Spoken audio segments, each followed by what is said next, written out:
Varahi silver jewellery ఇప్పుడు మన Varahi silks KPHB store first floor లో 28 March hero Teja Sajja heroine Meenakshi Chaudhary చేతుల మీదుగా గ్రాండ్ ఓపెనింగ్ జరగబోతుంది.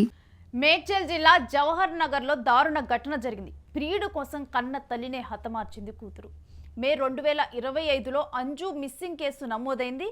కట్ చేస్తే ఇప్పుడు 2026లో ఈ హత్య ఉదంతం వెలుగులోకి వచ్చింది. ప్రియుడితో కలిసి తల్లి అంజును కూతురు ఇషిక కడతేర్చిన తర్వాత హత్య చేసి ఆ మృతదేహాన్ని ఇంట్లోనే పూడ్చిపెట్టింది. ఎవరికీ కూడా అనుమానం రాకుండా చేసింది. ఆ తర్వాత తన తల్లి కనిపించడం లేదంటూ తానే ఫిర్యాదు చేయడం, ఇక ఏడాది నుంచి కూడా ఈ హై డ్రామా కొనసాగుతుంది. ఏడాది నుంచి తల్లి కనిపించడం లేదంటూ ఇషిక ఈ విధంగా డ్రామా కొనసాగిస్తూ ఉంది. అయితే ఈ ఉదంతం అంతా కూడా ఇప్పుడు కూడా మృతురాలి బైక్ను అమ్మేందుకు వెళ్తే అసలు నిజం బయటపడింది. షాపు యజమాని ఫిర్యాదుతో ప్రియుడు దొరికిపోయాడు. నిందితులు మౌంటీరాజ్, ఇషికాను అరెస్టు చేశారు. ఇక సంఘటనా స్థలంలో విచారణ చేసిన తరువాత ఎక్కడ పూడ్చిపెట్టారు ఏంటనే వివరాలు తెలుసుకున్న తర్వాత సంఘటనా స్థలానికి వెళ్లి తవ్వకాలు చేపడుతున్నారు అధికారులు. ఇక మేడ్చల్ జిల్లాలోనైతే ఈ హత్య కేసు సంచలనం రేపిందని చెప్పాలి. ఈ విధంగా కన్న తల్లిని హతమార్చిన తరువాత ఏ మాత్రం కూడా పశ్చాత్తాపం అనేది లేకుండా ప్రియుడితో కలిసి ఆ బైకును అమ్మేందుకు ప్రయత్నించారు. కానీ నిజం నిప్పు లాంటిది, కాలంతో పాటు నిజం బయటకు వస్తుంది అన్న విధంగా కూడా ఆ బైక్ అమ్మటానికి వెళ్ళి చివరికి దొరికిపోయి ఇప్పుడు ఆ చనిపోయినటువంటి తల్లి ఎక్కడుందో కూడా గుర్తించడం అయితే జరిగింది. ఒక్కసారిగా కూడా ఈ ఘటన షాక్కి గురి చేసింది. రోజు అందరి మధ్య తిరుగుతూ తన తల్లి కనిపించటం లేదంటూ కూడా ఇషిక నాటకాలు ఆడటం జరిగింది.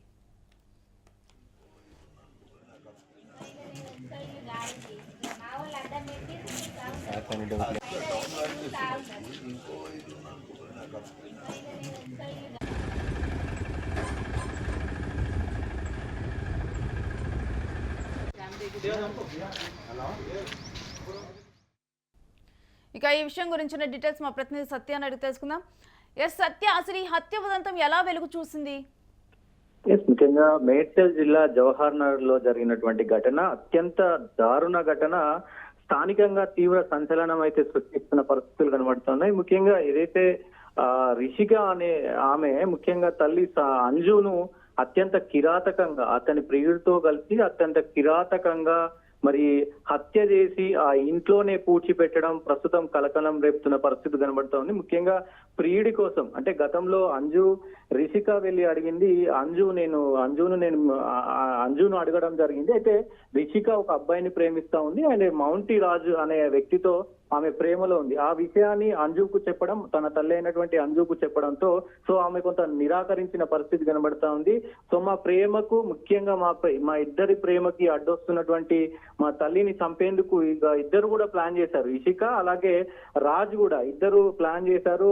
పక్కా ప్రణాళిక ప్రకారం అతి దారుణంగా మరి ఈ హత్య కూడా చేసిన పరిస్థితి అయితే కనబడతా ఉంది. ముఖ్యంగా పోలీసులు దాదాపు 2 సంవత్సరాల నుంచి కూడా ఈ కేసును దర్యాప్తు చేస్తా ఉన్నారు. ఈ కేసులో ముఖ్యంగా ఎలాంటి ఆధారాలు దొరకలేదు. దాదాపు మే 2024 నుంచి కూడా ఈ కేసును దర్యాప్తు చేస్తా ఉన్నారు. పోలీసులకు ఎక్కడ కూడా చిన్న క్లూ కూడా దొరకని పరిస్థితి అయితే కనబడతా ఉంది. ముఖ్యంగా ఆ కంప్లైంట్ ఇచ్చింది ఎవరో కాదు, రిషిక.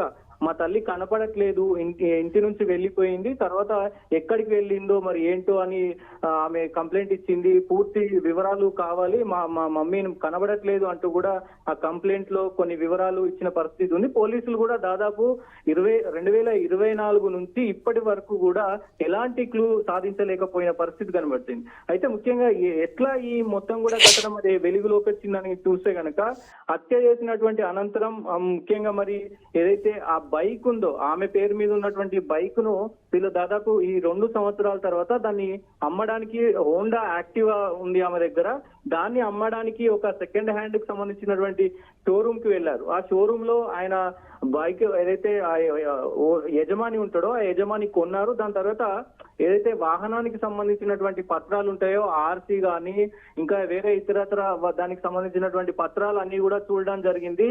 అక్కడ పత్రాలను కొంత క్షుణ్ణంగా పరిశీలిస్తున్న సమయంలో వీళ్ళ బిహేవియర్ కొంత ఆయనకి ఎవరైతే ఆ ఓనర్ ఉన్నాడో ఆయనకు సంబంధించి ఆ షోరూమ్ ఓనర్ ఉన్నారో ఆయన కొంత గమనించడం జరిగింది. వాళ్ళ ప్రవర్తన ఆయనకు అనుమానం వచ్చింది. దాంట్లో డాక్యుమెంట్స్ లో కూడా కొంత మరి వివాదాస్పదంగా కొన్ని ఉండటం, అవన్నీ కూడా అనుమానాలతో ఆయన నేరుగా ఏదైతే జవహర్ నగర్ పోలీస్ స్టేషన్ కి వెళ్ళి అక్కడ కంప్లైంట్ ఇవ్వడం జరిగింది. కంప్లైంట్ ఇచ్చిన తర్వాత ఆ బైక్ కు సంబంధించినటువంటి విచారణ చేస్తున్న సమయంలో ముఖ్యంగా ఇక్కడ ఈ క్లూలన్నీ కూడా లభించిన పరిస్థితి కనబడతా ఉంది. సో చాలా కీలకమైనటువంటి అంశాలను కూడా వాళ్ళు మరి అంటే ముఖ్యంగా వాళ్ళిద్దరిని కూడా పోలీస్ స్టేషన్ పిలిచి విచారించారు. అలాగే ఎట్లా హత్య చేశారు ఏంటి అవన్నీ కూడా డీటెయిల్స్ అడిగిన పరిస్థితి అయితే ఉంది. రాజు అలాగే ఇషిక ఇద్దరు కూడా అతి దారుణంగా మరి హత్య చేశామని చెప్పేసి ఒప్పుకున్న పరిస్థితి కనబడతా ఉంది. ముఖ్యంగా ముఖ్యంగా ఏదైతే ఈ హత్యకు సంబంధించి ప్రస్తుతానికైతే మరి ఇది మొత్తం కూడా ఒక కుట్రపూరితమైనటువంటి ప్రణాళిక ప్రకారమే వాళ్ళు హత్య చేశారు. ముఖ్యంగా నిందితుడు అంజును ఇంట్లోనే గొంతు నుమిలి ఫస్ట్ అంటే సత్య ఇంకెవరు కూడా వీళ్ళ ఫ్యామిలీ మెంబర్స్ ఎవరు లేరా ఇంట్లో పాతి పెట్టినా గానీ తెలియకపోవటానికి?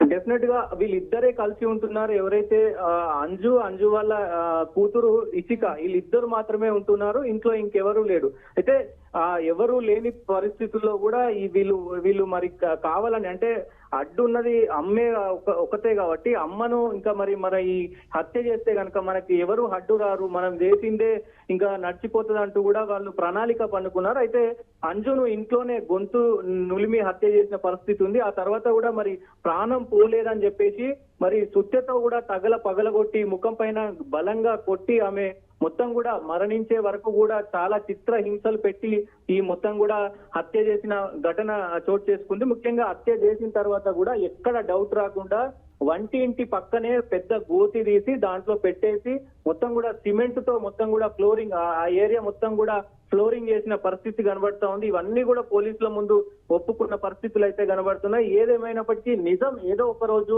నిందితులను పట్టిస్తుంది అనడానికి ఇదొక ఉదాహరణ అని చెప్పుకోవచ్చు రేణు. ముఖ్యంగా తల్లిని చంపడం అత్యంత దారుణమైనటువంటి ఘటన అని చెప్పుకోవచ్చు. ఎందుకంటే తల్లి ఒప్పుకోకపోతే ఒప్పించాలి, లేదు అనంటే మనం బయటికి వెళ్ళిపోయి ఎక్కడైనా పెళ్లి చేసుకొని వేరే దగ్గర ఉండొచ్చు. కానీ తల్లిని చంపడం సో మరి ఇది చాలా దురదృష్టమైనటువంటి ఘటన అని కూడా చెప్పుకోవచ్చు. పోలీసులు మాత్రం వాళ్ళిద్దరిని అరెస్ట్ చేసి మరి రిమాండ్ కి అయితే పంపించిన పరిస్థితులు అయితే కనబడతా ఉన్నాయి. సో ఇట్లాంటి ఘటనలు తరచుగా ఎక్కడో ఒక చోట అంటే కూతురే తల్లిని చంపడం కావచ్చు, తల్లి కూతురును చంపడం కావచ్చు, కొడుకు తల్లిని చంపడం కావచ్చు, తండ్రిని చంపడం కావచ్చు. ఈ మధ్య కాలంలో చాలా చూస్తా ఉన్నాం. మానవ సంబంధాలు మంట కలిసిపోతున్నాయి అనే దానికి ముఖ్యంగా ఇట్లాంటి ఘటనలు చూసినప్పుడు మనం ఉదాహరణగా తీసుకోవచ్చు రేణు. చూడాలి మరి ఈ కేసులో మరి నిందితులకు ఎన్ని రోజులు శిక్ష పడనుంది ఏంటి అనేది చూడాల్సిన అవసరం అయితే ఉంటుంది. Yes Satya, thanks for the details. So Medchal జిల్లాలోనైతే ఈ సంఘటన సంచలనం రేపుతుందని చెప్పొచ్చు. తల్లిని చంపి ఇంట్లోనే పూడ్చిపెట్టి తర్వాత ఫ్లోరింగ్ చేసి, అంటే ఎంత క్రూయల్ మైండ్ సెట్ ఉంటే ఇటువంటి ఘాతుకాలకి పాల్పడతారు. చిన్నప్పటి నుంచి అల్లారు ముద్దుగా పెంచుకొని ఎన్నో కలలతో పిల్లల్ని పెంచుకుంటారు. అలాంటి తల్లిదండ్రులకి చేదు ఘటనలు ఈ కాలంలో ఎదురవుతున్నాయనే చెప్పాలి.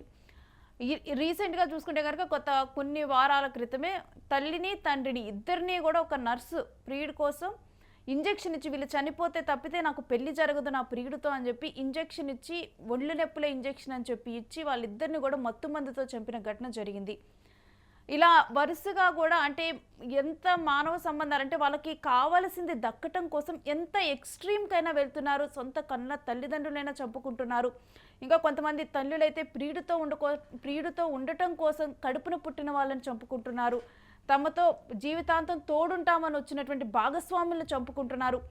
ఈ రకంగా కూడా అత్యంత దారుణ ఘటనలు సమాజంలో మనం చూస్తూ ఉన్నాము.